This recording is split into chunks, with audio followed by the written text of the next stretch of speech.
ನಮಸ್ಕಾರ ವೀಕ್ಷಕರೇ, ನಾನು ಡಾಕ್ಟರ್ ಪತಂಜಲಿ ಶರ್ಮಾ. ನಮಸ್ತೆ, ನಾನು ಡಾಕ್ಟರ್ ಸೌಮ್ಯಶ್ರೀ ಶರ್ಮಾ, ಸಸ್ಯ ಸಂಜೀವಿನಿ ಪಂಚಕರ್ಮ ಆಸ್ಪತ್ರೆ, ಅಶೋಕವನ, ಗೋಕರ್ಣ. ನಿಮಗೆ ಗೊತ್ತಿರೋ ಹಾಗೆ ಇತ್ತೀಚಿನ ದಿನಗಳಲ್ಲಿ ಡಯಾಬಿಟಿಸ್ ಹೇಳುವಂತಹದ್ದು ದಿನದಿಂದ ದಿನಕ್ಕೆ ಹೆಚ್ಚಿಗೆ ಆಗ್ತಾ ಇದೆ.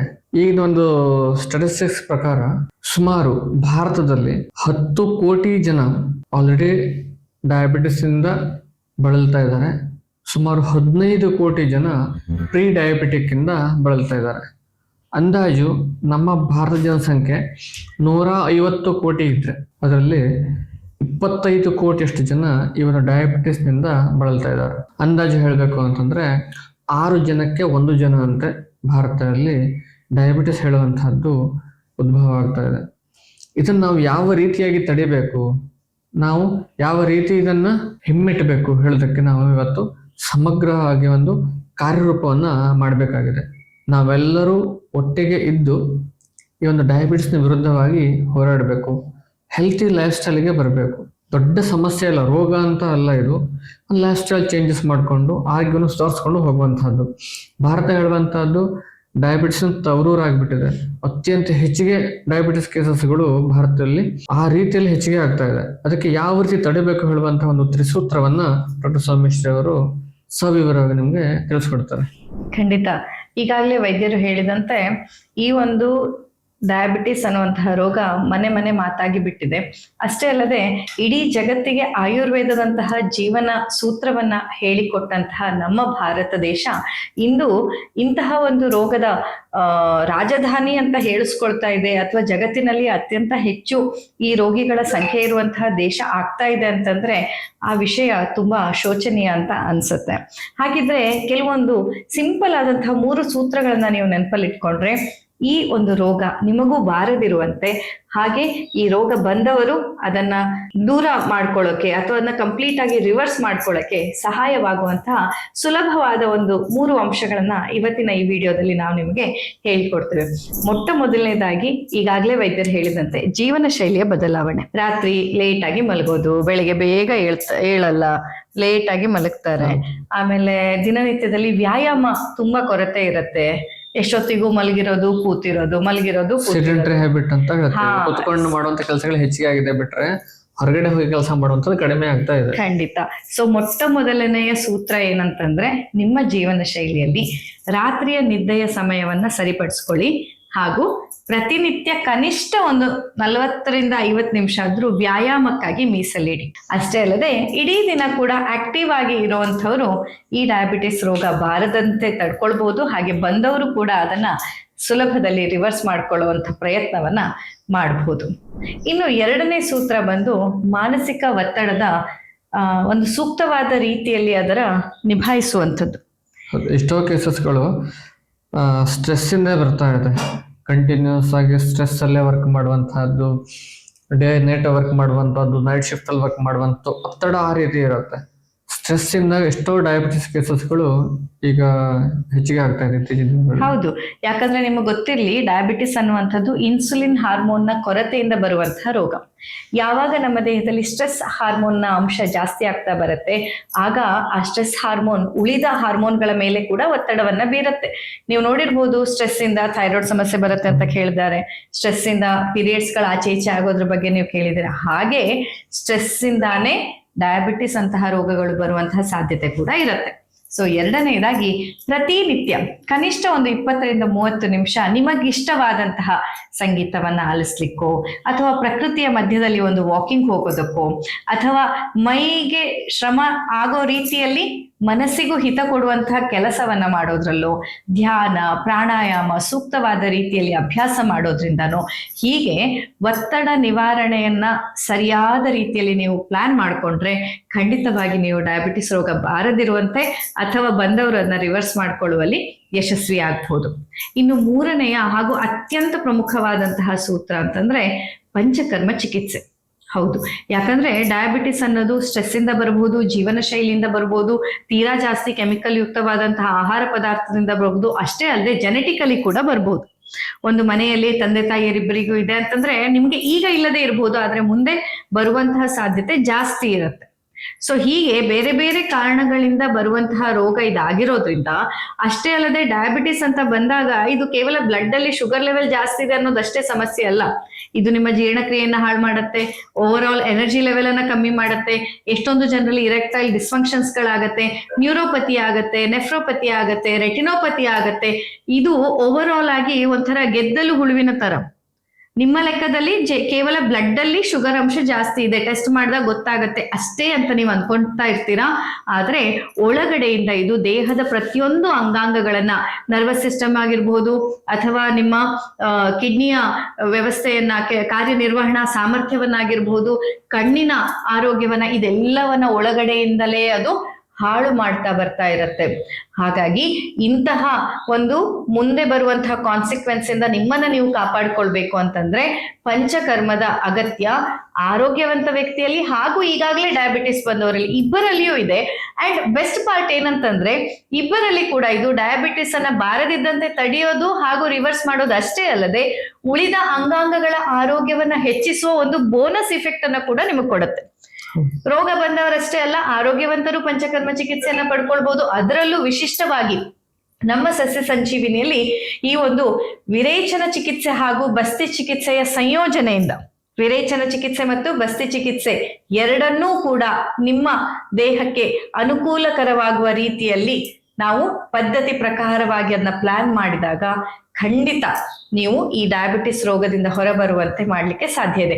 ಸೊ ಇದು 3 ಅಂಶಗಳನ್ನೇನಾದ್ರೂ ನೀವು ನಿಮ್ಮ ಜೀವನದಲ್ಲಿ ಅಳವಡಿಸ್ಕೊಳ್ಳುವ ಪ್ರಯತ್ನ ಮಾಡಿದ್ದೇ ಹೌದಾದಲ್ಲಿ ಇನ್ಯಾವತ್ತೂ ನಿಮ್ಮ ದೇಹ ಡಯಾಬಿಟಿಸ್ ರೋಗದಿಂದ ಸಫರ್ ಆಗದೆ ಇರೋ ರೀತಿಯಲ್ಲಿ ನೀವು ಖಂಡಿತ ಮಾಡಬಹುದು ಅಲ್ವಾ ಡಾಕ್ಟ್ರೆ? ಖಂಡಿತ.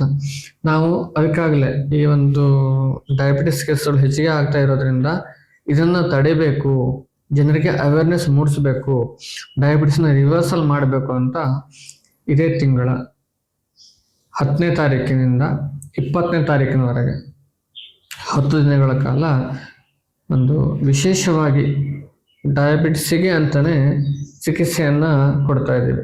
ಈ ಒಂದು 10 ದಿನ ಕಾರ್ಯಕ್ರಮದಲ್ಲಿ ಯಾರ್ಯಾರು ಡಯಾಬಿಟಿಸ್ನ ಬಳಲ್ತಾ ಇದ್ದಾರೋ ಅವರೆಲ್ಲರೂ ಕೂಡ ಈ ಒಂದು ಚಿಕಿತ್ಸಾ ಕಾರ್ಯಕ್ರಮದ ಪ್ರಯೋಜನವನ್ನು ಪಡ್ಕೊಳ್ಬೋದು. ಇನ್ನು ತುಂಬ ಸಮಸ್ಯೆ ಇದ್ದವರಿಗೆ 15 ದಿನಗಳ ಕಾಲ, ಸುಮಾರು ಏಪ್ರಿಲ್ 10ಕ್ಕೆ ಬಂದರೆ ನೀವು 11ನೇ ಚಿಕಿತ್ಸೆ ಸ್ಟಾರ್ಟ್ ಆಗುತ್ತೆ, 25ರವರೆಗೆ ಚಿಕಿತ್ಸೆಯನ್ನು ಮಾಡ್ಬೋದು. ಹೀಗೆ ನಾವು ಅವರವರ ದೇಹದ ಪ್ರಕೃತಿಯನ್ನು ನೋಡಿಕೊಂಡು, ನಾಡಿ ಪರೀಕ್ಷೆಯನ್ನು ಮಾಡಿಕೊಂಡು ಎಷ್ಟು ದಿವಸ ಚಿಕಿತ್ಸೆ ಬೇಕಾಗತ್ತೆ ಅಂತ ನೋಡಿಕೊಂಡು ಚಿಕಿತ್ಸೆನ ಪ್ಲ್ಯಾನ್ ಮಾಡ್ತೇವೆ. ತಾವ್ಯಾರಾದರೂ ಈ ಒಂದು ವಿಶೇಷ ಕಾರ್ಯಕ್ರಮದಲ್ಲಿ ಭಾಗವಹಿಸುವ ಇಚ್ಛೆ ಇದ್ದರೆ ನಮ್ಮ ಆಫೀಸ್ ಸಂಖ್ಯೆ ಆಗಿರುವಂಥ 8762845044 ಈ ನಂಬರ್ಗೆ ವಾಟ್ಸಪ್ ಮೂಲಕ ಸಂದೇಶವನ್ನು ಕಳಿಸಿ ನಿಮ್ಮ ಸ್ಲಾಟ್ಸನ್ನು ಬುಕ್ಕಿಂಗ್ ಮಾಡ್ಕೊಳ್ಳಿ. ಆವಾಗ ನಾವು ಈ ಒಂದು ವಿಶೇಷ ಕಾರ್ಯಕ್ರಮದಲ್ಲಿ ನಿಮಗೆ ಅತ್ಯಂತ ಉತ್ತಮವಾದ ರೀತಿಯಲ್ಲಿ ಚಿಕಿತ್ಸೆಯನ್ನು ಕೊಡಲಿಕ್ಕೆ ಅನುಕೂಲ ಆಗುತ್ತೆ. ಪ್ರಾರಂಭದಲ್ಲಿ ಇದ್ದರೆ ಅದನ್ನು ನಾವು ಕಂಪ್ಲೀಟಾಗಿ ರಿವರ್ಸ್ ಮಾಡಿಕೊಡ್ಬೋದು. ಇನ್ನು ತುಂಬ ವರ್ಷದಿಂದ ಬಳಲ್ತಾ ಇದ್ದರೆ ಅವರ ಆ ಒಂದು ಸಿವಿಯರಿಟಿಯನ್ನು ಕಡಿಮೆ ಮಾಡಿ ಇಂಪ್ರೂವ್ಮೆಂಟ್ ಮಾಡ್ಕೊಳ್ಬೋದು. ಹಾಗೂ ಯಾವುದೇ ಕಾಂಪ್ಲಿಕೇಶನ್ಗಳು ಬರ್ದಿದ್ದಂಗೆ ಡಯಾಬಿಟಿಕ್ ನ್ಯೂರೋಪತಿ ಇರ್ಬೋದು, ನೆಫ್ರೋಪತಿ ಇರ್ಬೋದು, ರೆಟಿನೋಪತಿ ಇರ್ಬೋದು, ಅಥವಾ ಕಾರ್ಡಿಯೋವಾಸ್ಕ್ಯುಲರ್ ಪ್ರಾಬ್ಲಮ್ಗಳಿರ್ಬೋದು, ಇದು ಯಾವುದೂ ಕೂಡ ಬರ್ದಿದ್ದಂಗೆ ಪ್ರಿವೆಂಟ್ ಮಾಡ್ಕೊಡ್ಬೋದು. ಡಯಾಬಿಟಿಸ್ ಸ್ಟಾರ್ಟ್ ಆಯಿತು ಅಂತಂದರೆ 5 ವರ್ಷಕ್ಕಿಂತ ಹೆಚ್ಚಿಗೆ ಸಫರ್ ಆದ ಅಂತಂದರೆ ಕಿಡ್ನಿ ಪ್ರಾಬ್ಲಮ್ ಸ್ಟಾರ್ಟ್ ಆಗೋ ಚಾನ್ಸಸ್ ಇರುತ್ತೆ, ಕಣ್ಣಿನ ಸಮಸ್ಯೆ ಸ್ಟಾರ್ಟ್ ಆಗೋ ಚಾನ್ಸಸ್ ಇರುತ್ತೆ. ಮುಖ್ಯವಾಗಿ ನರಗಳದ್ದು ಕಾಮನ್ ಆಗಿ ಅತ್ಯಂತ ಹೆಚ್ಚಿಗೆ ಕೇಸಸ್ಗಳು ನಮ್ಮ ಹತ್ರ ಬರುವಂತಹದ್ದು ನ್ಯೂರೋಪತಿ. ಕಾಲು ಹೇಳ್ತಾರೆ, ತುದಿ ಬೆರಳೆಲ್ಲ ಸರಿ ಸೆನ್ಸೇಷನ್ ಗೊತ್ತಾಗಲ್ಲ, ಕಾಲಿನ ಸೆನ್ಸೇಷನ್ ಗೊತ್ತಾಗೋದಿಲ್ಲ, ಜುಮ್ ಜುಮ್ ಅನ್ನತ್ತೆ ಕಾಲು, ಮತ್ತೆ ಕಪ್ಪು ಆಗ್ತಾ ಇದೆ ಕಾಲು ಅಂತ ಹೇಳ್ತಾರೆ. ಸೆಳೆತ, ಒಡೆತ, ಕಾಲೆಲ್ಲ ಯಾವುದೇ ಒಂದು ಸೆಕ್ಸುವಲ್ ಇಂಟರ್ಕೋರ್ಸ್ ಮಾಡ್ಲಿಕ್ಕೆ ಆಗೋದಿಲ್ಲ, ದೌರ್ಬಲ್ಯ, ಎರೆಕ್ಟೈಲ್ ಡಿಸ್ಫಂಕ್ಷನ್ ಅಂತ ಹೇಳ್ತಾರೆ, ಅವುಗಳ ಸಮಸ್ಯೆ ಸ್ಟಾರ್ಟ್ ಆಗುತ್ತೆ. ಇನ್ನು ತುಂಬಾ ಕೇಸಸ್ಗಳಲ್ಲಿ ಇತ್ತೀಚಿನ ದಿನಗಳಲ್ಲಿ ಹಾರ್ಟ್ ಪ್ರಾಬ್ಲಮ್, ಕಾರ್ಡಿಯಾಕ್ ಸಮಸ್ಯೆಗಳು ಹೆಚ್ಚಿಗೆ ಆಗ್ಬೋದು. ಯಾಕಂತಂದ್ರೆ ಏನು ರಕ್ತ ಸಂಚಾರ ಆಗ್ಬೇಕು, ಹಾಗೆ ಹೃದಯಕ್ಕೂ ಕೂಡ ರಕ್ತ ಸಂಚಾರ ಆಗ್ಬೇಕಾಗತ್ತೆ.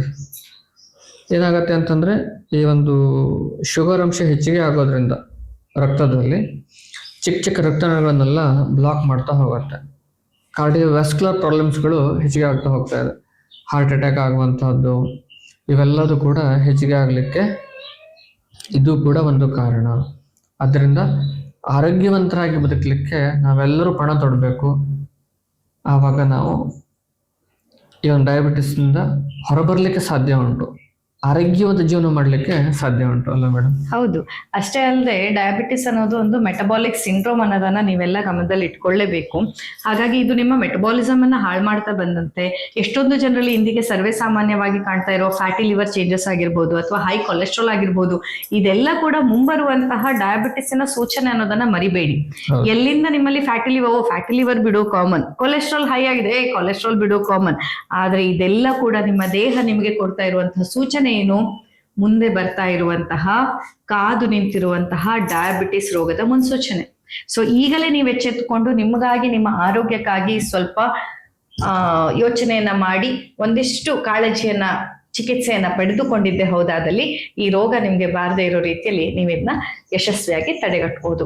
ಹೀಗೆ ನಮ್ಮ ಸಸ್ಯ ಸಂಜೀವಿನಿಯಲ್ಲಿ ಈಗಾಗಲೇ ನಾನು ತುಂಬಾ ನೆನಪಲ್ಲಿ ಇಟ್ಕೊಂಡು ನಮಗೂ ಕೂಡ ಆಯುರ್ವೇದದ ಬಗ್ಗೆ ಇನ್ನಷ್ಟು ಗೌರವ ಹೆಚ್ಚಾದಂತಹ ಒಂದು ಕೇಸ್ ಹೇಳೋದಾದ್ರೆ, ಮಂಗಳೂರಿನಿಂದ ಒಬ್ಬರು ಬಂದ ನಿವೃತ್ತ ಶಿಕ್ಷಕರು.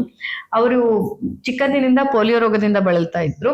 ಹಾಗೇನೆ ಅವರಿಗೆ ಡಯಾಬಿಟಿಸ್ ರೀಸೆಂಟ್ಲಿ 1.5-2 ವರ್ಷದಲ್ಲಿ ಏನೋ ಡಯಾಗ್ನೋಸ್ ಆಗಿತ್ತು. ಹಾಗೆ ರಿಟೈರ್ಮೆಂಟ್ ಆದ್ಮೇಲೆ ಒಂದು ಸತಿ ಬಂದು ಪಂಚಕರ್ಮ ತಗೊಳ್ಳೋಣ ಆದ್ರೆ ಆಗ್ಲಿ ಆರಾಮಾಗ್ಲಿ ಅಂತ ಅವರು ಬಂದಿದ್ದು. ಅವರ ಚಿಕಿತ್ಸೆ ಎಷ್ಟು ಚೆನ್ನಾಗಾಯ್ತು ಅಂತಂದ್ರೆ, ಡಯಾಬಿಟಿಸ್ ರಿವರ್ಸಲ್ ಆಗಿದ್ದಷ್ಟೇ ಅಲ್ಲ, ಯಾವ ವ್ಯಕ್ತಿಲಿ ಚಿಕ್ಕಂದಿನಿಂದ ಆ ಪೋಲಿಯೋ ಬಂದಂತಹ ಕಾಲಿಗೆ ಬಲ ಇರ್ಲಿಲ್ವೋ ಆ ವ್ಯಕ್ತಿ ಸರಾಗವಾಗಿ ಇವತ್ತಿಗೆ 4 ಕಿಲೋಮೀಟರ್ ವಾಕ್ ಮಾಡುವಷ್ಟು, ತಾನಾಗಿ ಡ್ರೈವ್ ಮಾಡುವಷ್ಟು, ಸೈಕಲ್ ಹೊಡೆಯುವಷ್ಟು ಕೂಡ ಸಿದ್ಧರಾದ್ರು. ಇಂತಹ ಅದ್ಭುತವಾದಂತಹ ಒಂದಿಷ್ಟು ಬದಲಾವಣೆಯನ್ನ ನೋಡಿದಾಗ ನಮಗೂ ಕೂಡ ನಮ್ಮ ಶಾಸ್ತ್ರದ ಮೇಲೆ ತುಂಬಾ ಗೌರವ ಬರ್ಲಿಕ್ಕೆ ಶುರುವಾಯ್ತು. ಹೀಗೆ ಆಯುರ್ವೇದದಿಂದ ನಮ್ಮ ಈ ಮಧುಮೇಹ ಅಥವಾ ಪ್ರಮೇಹ ರೋಗವನ್ನ, ಡಯಾಬಿಟಿಸ್ ರೋಗವನ್ನ, ರಕ್ತದಲ್ಲಿರುವ ಸಕ್ಕರೆ ಅಂಶವನ್ನ ಕಡಿಮೆ ಮಾಡುವಲ್ಲಿ ಅಥವಾ ಈಗಾಗಲೇ ಇನ್ಸುಲಿನ್ ಡಿಪೆಂಡೆನ್ಸಿ ಇದ್ದವರಲ್ಲಿ ಆ ಒಂದು ಡಿಪೆಂಡೆನ್ಸಿಯಿಂದ ಹೊರತರುವಲ್ಲಿ, ಟೈಪ್ 1 ಡಯಾಬಿಟಿಸ್ ಇರ್ಬೋದು, ಟೈಪ್ 2 ಡಯಾಬಿಟಿಸ್ ಆಗಿರ್ಬೋದು, ಈಗಂತೂ ಟೈಪ್ 3-4 ಕೂಡ ಬರ್ತಾ ಇದೆ. ಆಯುರ್ವೇದದಲ್ಲಿ ಈಗಾಗಲೇ 20 ವಿಧದ ಡಯಾಬಿಟಿಸ್ನ ಬೇರೆ ಬೇರೆ ಬೇರೆ ವಿಧವನ್ನ ಹೇಳಿದ್ದಾಗಿದೆ. ಇನ್ನು ಈ ಹೊಸ ಜಗತ್ತು ಇನ್ನ 3-4ರಲ್ಲಿ ಇದೆ ಅಷ್ಟೇ.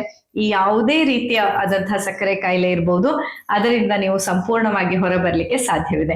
ಸೊ ನೀವು ಏನಾದ್ರೂ ಈ ಡಯಾಬಿಟಿಸ್ ರೋಗದಿಂದ ಬಳಲ್ತಾ ಇದ್ರೆ ನಮ್ಮ ಈ ಒಂದು ವಾಟ್ಸಪ್ ಸಂಖ್ಯೆಗೆ ಡಯಾಬಿಟಿಸ್ ಚಿಕಿತ್ಸೆ ಅಂತ ಒಂದು ಸಂದೇಶವನ್ನ ಕಳಿಸಿ, ನಾವು ಇದರ ಬಗ್ಗೆ ಅಗತ್ಯ ಇರುವ ಎಲ್ಲ ಮಾಹಿತಿಯನ್ನ ನಿಮ್ಮೊಂದಿಗೆ ಹಂಚಿಕೊಂಡು ಯಾವ ರೀತಿಯಲ್ಲಿ ನೀವು ಚಿಕಿತ್ಸೆಯನ್ನ ಪಡ್ಕೊಳ್ಬಹುದು, ಇದರಿಂದ ಹೊರಬರಬಹುದು ಅನ್ನೋದ್ರ ಬಗ್ಗೆ ಮಾಹಿತಿಯನ್ನ ನೀಡುವ ಪ್ರಯತ್ನವನ್ನ ಮಾಡ್ತೇವೆ.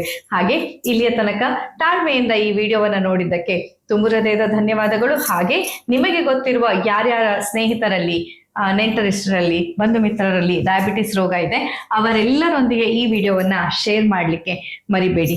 ಅಷ್ಟೇ ಅಲ್ಲದೆ ನೀವು ಏನಾದ್ರೂ ಮೊದಲನೇ ಬಾರಿ ನಮ್ಮ ಚಾನೆಲ್ನ ನೋಡ್ತಾ ಇದ್ರೆ ದಯವಿಟ್ಟು ನಮ್ಮ ಚಾನೆಲ್ನ ಸಬ್ಸ್ಕ್ರೈಬ್ ಮಾಡ್ಕೊಳ್ಳಿ.